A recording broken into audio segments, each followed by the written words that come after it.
Today on the podcast, we talk about a movie that's somewhere in between Jaws and Sharknado. Welcome to the Kevin Talks Movies Podcast, Episode 7.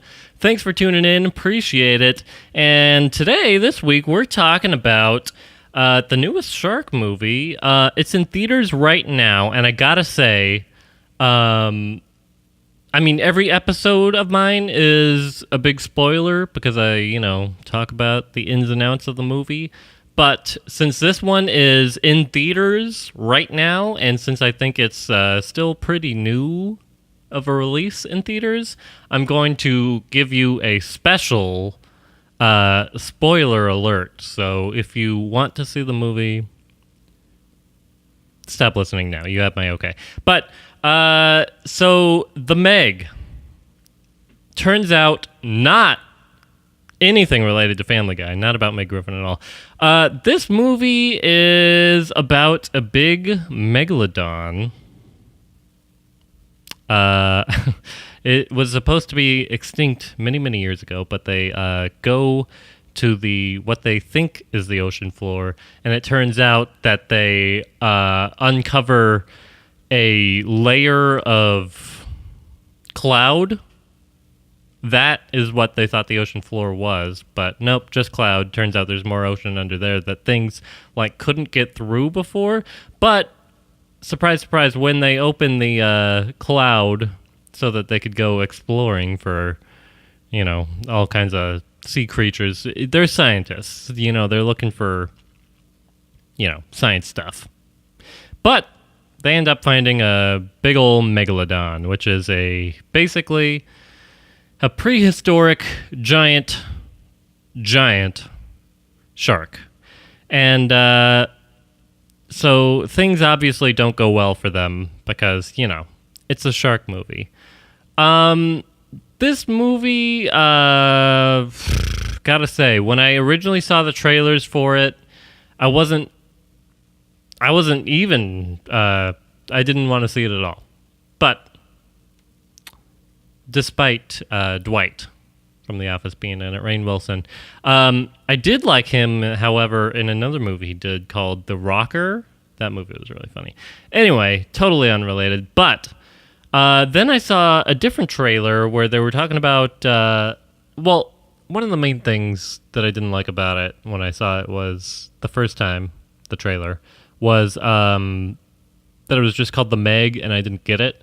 But I saw another preview for it that specified that it was a megalodon, The Meg, and then I got it a little more, and then I was more okay with it. So I wanted to go see it after that point. I was like, oh, okay, that's somewhat interesting. So went to go see it. I liked it a little bit. And it had some homages to Jaws, which was nice because, when are you not seeing a shark movie and not thinking about Jaws? So I appreciated the homages to Jaws. And there was a couple good parts of the movie. There was a really funny part where, and this was in the middle of the homage to Jaws, but there was a kid on the beach, and he was begging his mom to go out to the ocean, just like in Jaws. And his mom was like, no, but he kept asking, and she was like, fine. And so he goes out, and he's holding a popsicle, and also he has a raft, a little floaty. And so the shark almost attacks him, but then the shark makes a 180. I'm not going to spoil why that is, but the shark makes a 180 and doesn't attack him. And then, without missing a beat, the kid's all like, oh, danger's gone? Oh, okay, I'm just going to keep eating my popsicle. That was funny. I really liked that. But it wasn't a comedy. This was a thriller. And so I think it would have been better as a comedy, actually. But the point is, it was a thriller, and, we've gotten to the point where we're just making every single actor who was in The Office, we're just getting to the point where they're just all making thrillers now. So, The Meg. The scares were really repetitive. Like, there were a couple tense moments, but they had the same tense moment over and over and over again, like 10 times throughout the movie. For each scare, there was 10 of them. So it really lost its effect, and by the end of the movie, it was just like so dragging on and on. I just like wanted to get out of the theater by then. If I am not the person that walks out of the movie theater, but man, I wanted to walk out of the movie theater. It was just so boring by the end because it's like it's been hammering the same thing in over and over again, just like I'm doing now, except over the course of 3 hours. Imagine that.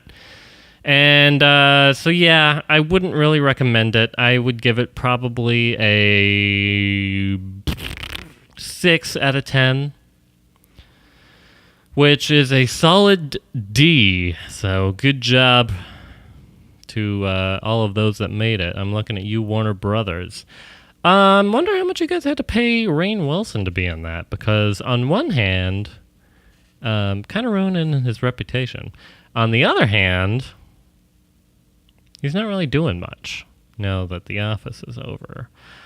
However, I do think this was the first Jason Statham movie that I've actually gotten around to watching. I may be wrong, but yeah, I think this may be the first Jason Statham movie I've seen. I'm Jason Statham. I'm the tough guy. He was actually the most compelling character in the whole movie.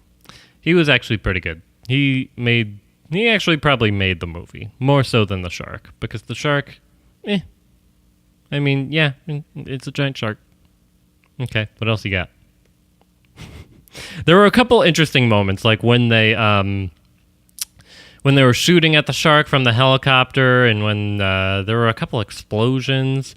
And I also really liked when they thought they killed the shark, but it turned out to be a whale, and then the shark was nearby going to hunt him. That was fun. That was a fun little sequence there. But overall, not really that great. So yeah. 6 out of 10 for me. D.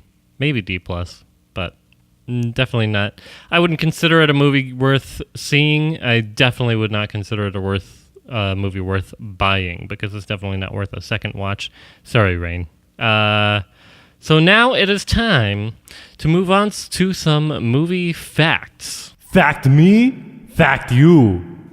Okay, thank you, Arnold. So, can you believe I got Arnold Schwarzenegger to do that little soundbite for me?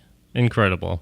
Thank you, Arnold, so much. And can't believe I didn't have to pay him a thing. He did it for free. Such a good guy.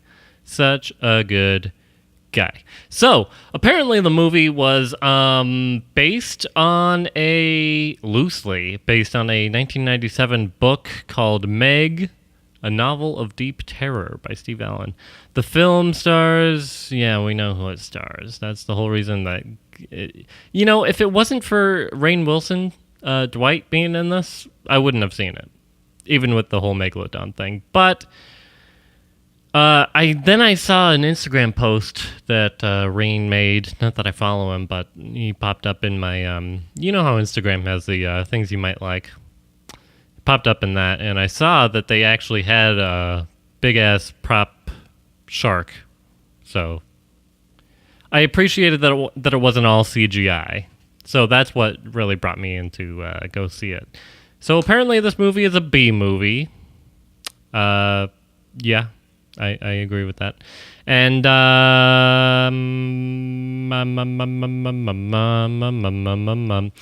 the budget for the movie was approximately, I don't know why it has a range, but the budget for the movie was $130 million to $178 million. I'm not sure why they don't know how much it cost to make this movie. IRS, look into that. I like calling the IRS in to bust these major motion pictures with their revenues. So the box office so far, anyway, it's made $222.4 million. So it's not doing bad for this point. $68.4 million in the U.S. and Canada, $154 million in U.S. territories, and total worldwide gross is $222.4 million.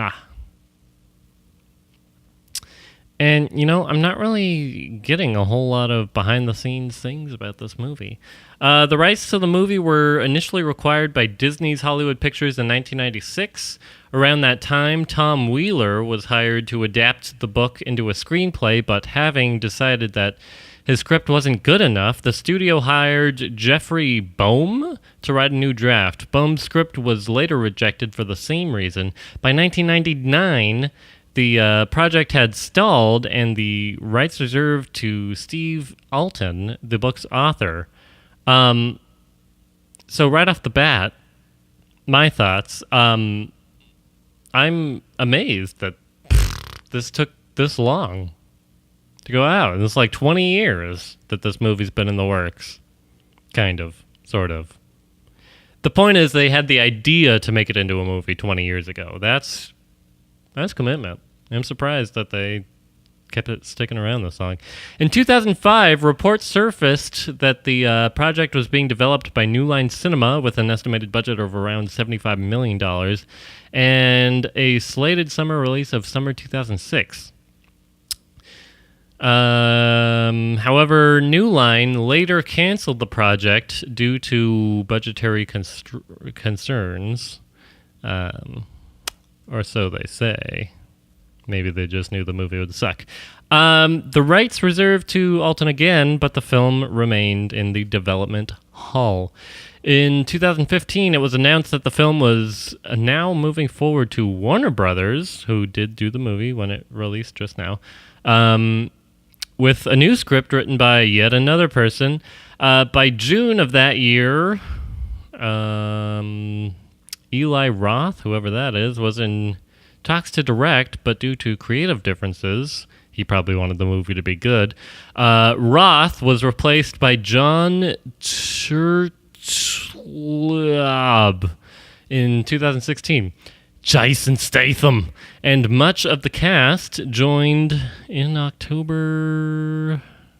I don't know why I said October. August and September 2016. The principal photography for the film began in October 13th, 2016 in West Auckland, New Zealand.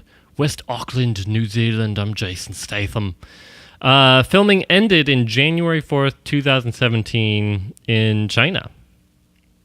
So, filmed for a few months. Finished filming over a year and a half ago, and it just got released. So, good for you, I guess. I mean, I don't know, man. This really wasn't a good movie. I mean, I give it a 6 out of 10. Let's see what IMDb says. IMDb says 6.2 out of 10. Rotten Tomatoes, 48%. Facebook, I didn't know Facebook did movie reviews, but 4.6 out of 5. And apparently 91% of Google users like this movie. I don't know what is wrong with these Google users, but they were reliable before, but I don't trust them anymore. Oh, it was released August 10th, so it's been out for like a week at this point. And yep, that's pretty much all I got to say about the Meg, but it had some good acting, although the writing wasn't great, so I mean, the acting can't really shine if the writing's not that great. But I was impressed with Jason Statham's character. He was pretty well written. That's about it. I mean, the movie had some cool things, like that tube that, let's see, Jason Statham said it was a plastic tube, but it wasn't plastic. It was polycarbonate, something like that, where it like can't break.